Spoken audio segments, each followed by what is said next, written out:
রবীন্দ্রনাথ ঠাকুরের রবিবার একটি প্রেমের গল্প। হয়তো আপনি অনেক দিন আগেই এই গল্প পড়েছেন বা এই গল্প সম্পর্কে জানেন।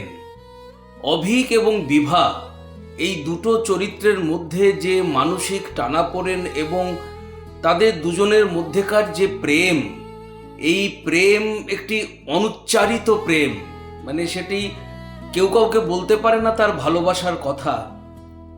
এই ভালোবাসার কথা বলতে না পারার কাহিনী আমরা অনেক সাহিত্যিকের মধ্যেই দেখে থাকি, কিন্তু রবীন্দ্রনাথ তার নিজের লেখনীতে এদের এই অনুচ্চারিত প্রেমকে যে মাত্রায় পৌঁছেছেন সেটি আপনারা যদি না শোনেন তাহলে অনুধাবন করতে পারবেন না। কাজেই অ্যানিমেট্রিক্স প্রাইম স্টোরিজে আপনারা অবশ্যই শুনুন রবীন্দ্রনাথ ঠাকুরের রবিবার।